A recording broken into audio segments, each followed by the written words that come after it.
graça do nosso Senhor Jesus Cristo, o amor de Deus e a companhia do Espírito Santo estejam conosco.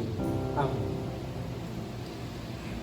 Será que a mensagem cristã é confiável? Será que ela de fato vem de Deus? Ou não passaria tudo de uma invenção humana?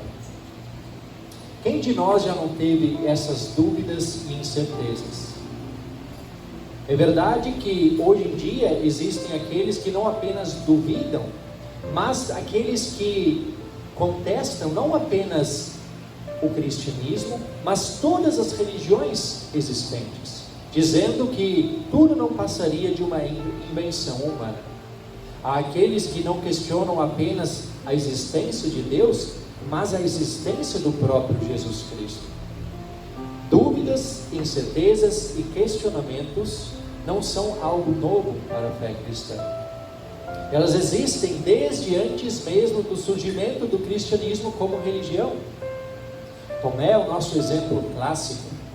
Ele não acreditou quando seus companheiros disseram que Jesus havia ressuscitado. Ele queria ver para crer, ele queria tocar. Mas não foi apenas Tomé quem duvidou, também os demais discípulos, como eu mencionei para as crianças. Lucas nos apresenta esse relato. As mulheres foram ao túmulo, viram que Jesus tinha ressuscitado, levaram a notícia aos discípulos e eles acharam que as mulheres estivessem delirando. E no próprio texto de hoje, somente quando Jesus ele mostra o seu lado, a sua mão, é que os discípulos de fato o reconhecem e se alegram por causa dele. A nossa fé, ela nunca será uma constante crescente. Na medida em que ela vai aumentando pelo contato com a palavra de Deus, ela também oscila. Ela vai ter altos e baixos. Nós somos seres racionais, seres limitados. As coisas da fé estão além do limite da razão, além da lógica. E por isso é até mesmo natural surgirem dúvidas, incertezas e questionamentos. As dúvidas nos levam a procurar respostas. E existem respostas para inúmeros questionamentos que por vezes podem colocar em dúvida a mensagem cristã. E quando procuramos as respostas nos lugares corretos, especialmente na Bíblia, que é a palavra de Deus, mas também junto a teólogos, comentaristas bíblicos, fiéis à palavra de Deus, historiadores confiáveis e imparciais, essas dúvidas podem levar inclusive ao fortalecimento da nossa fé. Mas quando essas respostas são procuradas nos locais errados, junto à ciência, à filosofia moderna, cética, ateia, isso pode comprometer a nossa fé. As dúvidas podem sim contribuir para a nossa edificação espiritual, mas precisamos ter cuidado, precisamos permanecer alertas, pois a natureza pecaminosa continua em nós e ela não gosta das coisas de Deus. O mundo em nossa volta é quem por vezes semeia essas dúvidas e com o único intuito de nos afastar de Deus. E o inimigo sabe muito bem de tudo isso. E ele se alia a esses nossos inimigos, que são a nossa própria natureza pecaminosa e o mundo, usando essas dúvidas para tentar nos desviar do caminho da salvação. Ao longo dessa mensagem nós queremos responder alguns desses questionamentos, algumas dessas dúvidas que por vezes podem surgir relacionado às questões da fé, às questões da mensagem cristã. Comecemos pela existência de Jesus Cristo. Sim, porque ainda hoje existem pessoas que acreditam que Jesus sequer tenha existido. Mas esse é um dos questionamentos mais facilmente refutáveis, pois há até mesmo diversas evidências científicas e históricas, e todas elas confiáveis, que não deixam a menor dúvida de que Jesus Cristo de fato existiu. Além da Bíblia, que é a nossa fonte primária como cristãos, há registros da existência de Jesus em muitos escritos judaicos, sim, porque muitos judeus não creram em Jesus e continuaram com sua religião. E tem um dos escritos dele, que é o Talmud, um livro de vários preceitos religiosos dos judeus, nesse livro há registros da existência de Jesus. Também historiadores romanos daquela época, como Tácito e Flávio Joséfo, eles relatam a existência de Jesus. E obviamente esses escritos históricos também da religião judaica não tinham o objetivo de promover a fé em Jesus, mas eles comprovam que Jesus existiu. Um livro muito bom que trata desse tema é esse livro aqui, Jesus, Verdade ou Mito. Ele é de um teólogo da nossa igreja chamado Paul Meyer. Esse teólogo, ele segue um caminho de 3 vias que comprovam a existência de Jesus. Comprovam também que tudo aquilo que aconteceu, toda a sua vida, toda a sua obra são reais, inclusive sua morte e ressurreição. Essas 3 vias que o autor apresenta, a primeira, a geografia. Ou seja, tudo aquilo que aconteceu na vida de Jesus, aconteceu em lugares concretos, em lugares reais, que de fato existiram e que existem ainda hoje. A segunda via é a arqueologia bíblica. Ao longo da história, a arqueologia bíblica já achou diversos artefatos históricos, muito antigos, que comprovam os relatos dos evangelhos. Inclusive muitos fragmentos dos textos bíblicos da época. E a terceira via é a história. E aí se inclui esses historiadores daquela época, como eu já mencionei acima. Pois bem, com relação à existência de Jesus, de fato, não há muito o que debater. Não existem maiores dúvidas. Porém, é diferente quando falamos da divindade de Jesus Cristo. Porque sim, existem muitas pessoas que hoje não negam que Jesus tenha existido. Porém, eles não reconhecem que Jesus tenha sido ou de fato seja o Filho de Deus. Para essas pessoas, Jesus Cristo foi apenas mais um ser humano. Pode ter sido alguém diferenciado, um grande mestre cheio de virtudes e de sabedoria, que nos deixou belos exemplos a seguir. E assim como essas pessoas negam a divindade, eles negam também que Jesus Cristo, que sua morte tenha sido em favor dos pecados da humanidade. E negam também que ele tenha ressuscitado. Eles argumentam que tudo isso não passaria de uma invenção dos seus discípulos. O próprio Paul Meyer, nesse livro, ele rebate com argumentos muito sólidos, muito concretos, todos esses argumentos.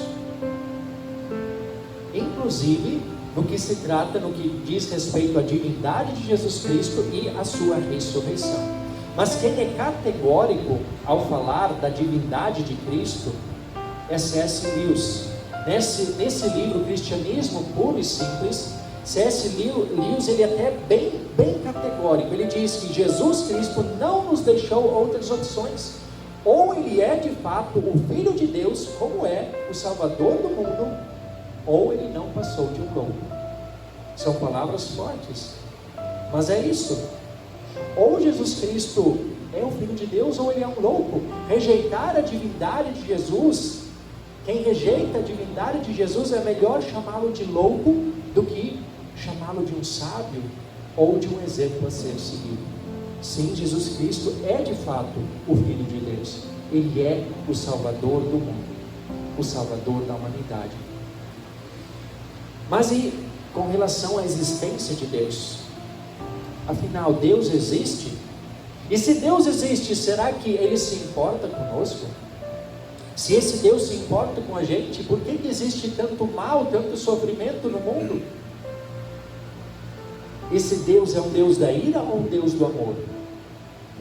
Se for um Deus do amor, como Ele pôde permitir que o seu único filho fosse morto injusta e cruelmente? Se Ele é um Deus todo-poderoso, Ele não poderia ter dado outro jeito na questão do pecado? Ele não poderia ter evitado a morte do seu filho? São perguntas difíceis, todas elas. São perguntas que muitas vezes se ouvem por aí. Talvez perguntas que nós já tenhamos feito em algum momento. E é claro que eu não vou aqui responder a todas essas perguntas. Isso demandaria muito tempo. Mas eu aproveito aqui então para recomendar outro livro, que é esse livro aqui, do pastor presbiteriano Timothy Keller, A Fé na Era do Ceticismo, como a razão explica Deus. Nesse livro, o autor responde a todas essas perguntas que eu fiz, todas elas, E acreditem, todas essas perguntas têm uma resposta racional, uma resposta lógica. Vocês estão percebendo que é só procurar nos lugares certos que nós encontraremos perguntas para as mais diversas dúvidas que podem surgir. E sobre a fidelidade e a veracidade da Bíblia? Afinal, a Bíblia é a base da fé cristã. Bem, com relação à Bíblia, nós podemos até usar um argumento bastante simples, mas ele é lógico e racional. Muitos defensores das teorias científicas e evolucionistas, eles se baseiam em escritos que datam de no máximo 200 anos. Se baseiam em escritos de um único ou de poucos autores. E a maioria deles viveu praticamente no mesmo período de tempo, numa mesma época. Esses escritos, em sua grande maioria, ainda, por enquanto, eles não passam de teorias, ou seja, eles carecem também de provas reais e concretas, muitos desses escritos científicos e evolucionistas. Já a Bíblia, ela foi escrita por 43 escritores diferentes, num período de 1.600 anos de diferença, entre 1.500 antes de Cristo e no ano 100 depois de Cristo. 1.500 antes de Cristo e 100 depois de Cristo. E o mais surpreendente é que esses relatos, do início ao fim, eles se encaixam. Mesmo tendo sido escritos por tantos autores diferentes, e num período de diferença de tempo tão grande. Quantas coisas da Bíblia já se cumpriram? Quantas coisas estão se cumprindo? Outras ainda se cumprirão? Sim, a Bíblia é uma fonte segura. Ela é a palavra de Deus para nós. Foram seres humanos que escreveram, mas tudo se encaixa. Isso quer dizer que existe um autor maior, Deus, que inspirou a escrita da Bíblia. Que a Bíblia é a palavra do próprio Deus, escrita por seres humanos que foram inspirados pelo Espírito Santo, é uma premissa básica da fé cristã. Por isso não há como negar que, para nós cristãos, a Bíblia vai nos dar as melhores respostas diante das dúvidas que forem surgindo. A Bíblia, ela deixa muito claro que Jesus existiu, que ele foi prometido pelo próprio Deus logo após a queda em pecado, conforme Gênesis 3,15, que Deus formou um povo para cumprir essa promessa, Gênesis capítulos 12 e 15, que no devido tempo ele foi enviado ao mundo, nascido de uma virgem, Lucas capítulo 1 e 2, que este Jesus é o Filho do próprio Deus, por meio do qual tudo foi criado, João capítulo 1, que ele morreu na cruz pelos pecados de toda a humanidade, como já muitos anos antes profetizava Isaías no Antigo Testamento, e conforme confirmam os relatos dos 4 evangelhos e também diversos outros textos do Novo Testamento, que ele ressuscitou dos mortos ao 3º dia, conforme diversos relatos do Novo Testamento, que ele apareceu aos seus discípulos, conforme nós ouvimos o texto do Evangelho de hoje, que ele subiu aos céus, Atos capítulo 1, que está sentado à direita do Pai intercedendo por nós, Romanos capítulo 8, que ele está nos preparando um lugar na eternidade, palavras do próprio Jesus em João capítulo 14, que um dia ele voltará para nos buscar, 1 Tessalonicenses capítulo 4, que um dia habitaremos com ele no novo céu e na nova terra, Apocalipse capítulo 21. Tudo isso a Bíblia nos diz. É bastante coisa, mas tem muito mais, muito mais. E vocês percebem que qual é o centro da mensagem bíblica? É o próprio Jesus Cristo. Mas afinal, essa mensagem bíblica, ela é confiável? Ela é verdadeira? Ela tem procedência divina de fato? Para responder essa pergunta, o texto de Atos de hoje, capítulo 5, versículos 29 a 42, especialmente as palavras do fariseu Gamaliel, quando os discípulos eles deram testemunho de Cristo diante do conselho dos sacerdotes, afirmando ser mais importante obedecer a Deus do que aos homens. Muitos desses sacerdotes ficaram furiosos e quiseram matar os discípulos. Então Gamaliel lhes deu um sábio conselho. Ele lembrou que no passado, há pouco tempo, haviam surgido outros 2 pregadores, Teudas e Judas. E curiosamente, Teudas e Judas também são mencionados nos escritos do historiador Flávio Joséfo. E estes dois pregadores, Teudas e Judas, eles também juntaram alguns pregadores. Mas com a morte deles, os seus movimentos cessaram. Os seus seguidores foram espalhados. Gamaliel então sugere que deixem os discípulos ir, porque se a mensagem deles for uma mensagem humana, logo cessaria, afinal, o líder deles já havia morrido, já estava morto. Agora, se realmente fosse uma mensagem vinda de Deus, não adiantaria matar os discípulos, porque estariam lutando contra o próprio Deus. E o interessante é que não são palavras de um discípulo de Jesus, mas são palavras de um líder judeu, um fariseu, alguém que fez parte da conspiração que levou à morte de Jesus. Já se passaram mais de 2000 anos, desde que Gamaliel deu esse conselho. E o que podemos concluir? Será que a mensagem cristã vem de Deus ou seria uma invenção humana? Se não fosse uma mensagem verdadeira e confiável, vinda da parte do próprio Deus, ela jamais teria chegado aos nossos dias. Considerando toda a oposição e perseguição que o cristianismo sofreu desde o seu início. Os discípulos, naquela oportunidade, antes de serem liberados pelos sacerdotes, foram chicoteados e duramente repreendidos para que não falassem mais a respeito de Jesus. Porém, eles não se acanharam. Eles se alegraram por terem sido dignos de receber afrontas por causa de Jesus. Eles não pararam de anunciar a mensagem, falavam cada vez mais da salvação que há em Jesus Cristo. Muitos dos seguidores de Jesus foram espalhados por diversas regiões, por causa da perseguição que se intensificava. E por onde eles iam, levavam a mensagem cristã. E assim o Evangelho foi se espalhando para cada vez mais lugares. Os primeiros 300 anos do cristianismo foram anos difíceis. Muitos cristãos foram perseguidos, muitos foram mortos. Dos discípulos sabe-se que apenas João teve morte natural. Todos os demais foram martirizados, morreram por causa da sua fé. Sim, é verdade que o cristianismo, os cristãos também experimentam momentos bons, momentos tranquilos, de paz e serenidade.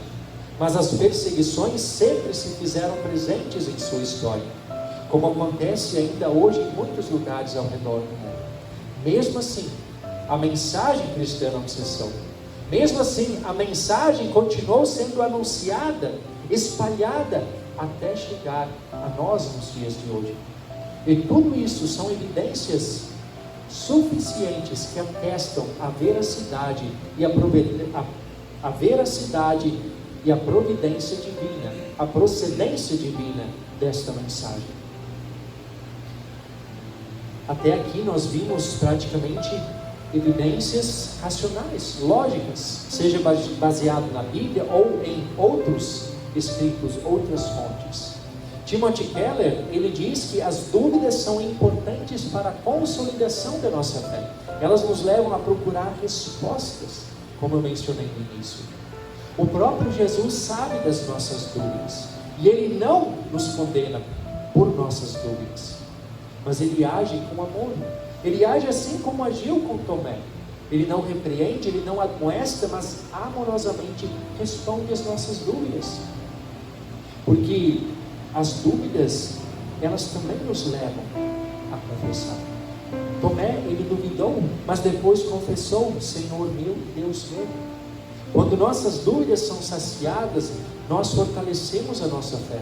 E assim também podemos confessar: Senhor meu e Deus meu. Mas também sabemos que no âmbito da fé existem algumas dúvidas que não têm resposta.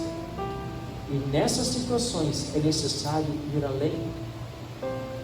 Nesses momentos é necessário crer.